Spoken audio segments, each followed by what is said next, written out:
जैसे जैसे 2022 नजदीक आ रहा है, यूपी में जातिगत राजनीति तेज होती जा रही है। जातियों को अपने पाले में करने के लिए सियासी दल नई नई चाल चल रहे हैं। बीएसपी अध्यक्ष मायावती ने ब्राह्मणों को लुभाने के लिए ब्राह्मण सम्मेलन करने की घोषणा की है। क्या मायावती के साथ यूपी का ब्राह्मण वोट जाएगा?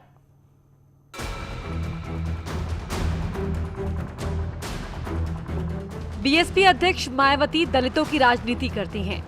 दलित वोट बैंक पर मायावती की पकड़ मजबूत है, ये बात पॉलिटिकल पंडित भी मानते हैं।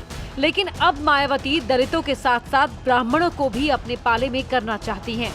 ब्राह्मणों को बीएसपी के साथ लाने की जिम्मेदारी सतीश मिश्रा को दी गई है। सतीश मिश्रा यूपी में ब्राह्मण सम्मेलन करेंगे और इसकी शुरुआत अयोध्या से होगी। मायावती के ब्राह्मण सम्मेलन पर डिप्टी सीएम केशव मौर्य ने तंज कसा, साथ ही उन्हें पुरानी बातें भी याद दिला दी।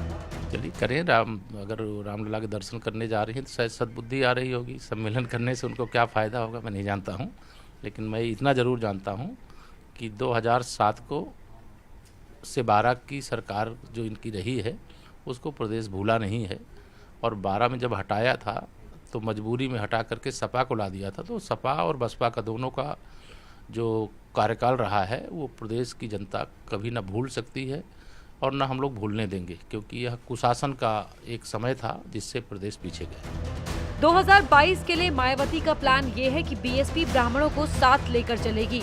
मायावती ने कहा कि दलित तो उनके साथ हैं ही, लेकिन ब्राह्मण बीजेपी के बहकावे में आ गया है।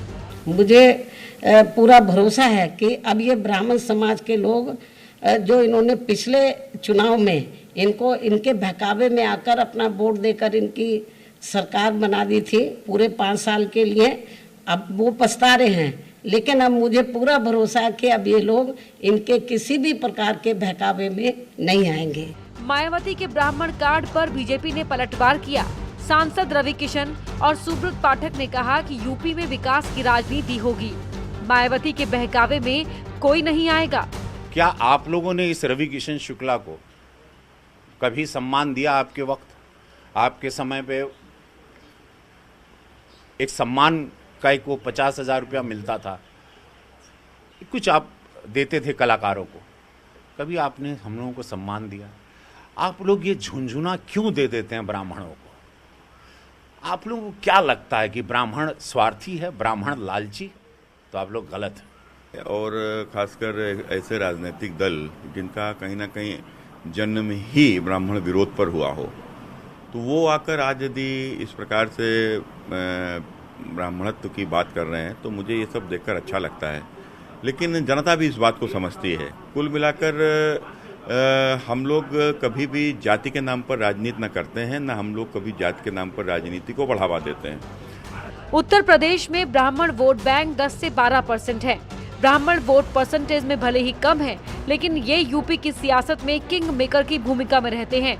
2007 में मायावती ने दलित ब्राह्मण गठजोड़ करके पूर्ण बहुमत की सरकार बनाई थी। मायावती को उम्मीद है कि ब्राह्मण सम्मेलन से वो अपर कास्ट वोट में सेंधमारी करके सत्ता तक पहुंच सकती हैं। मायावती का ब्राह्मण कार्ड कितना कारगर होगा, इसके लिए इंतजार कीजिए 2022 का, क्योंकि डेमोक्रेसी के दंगल में नेता जितने भी सियासी करतब दिखाएं, फाइनल फैसला तो जनता करती है। मॉनसून सत्र के पहले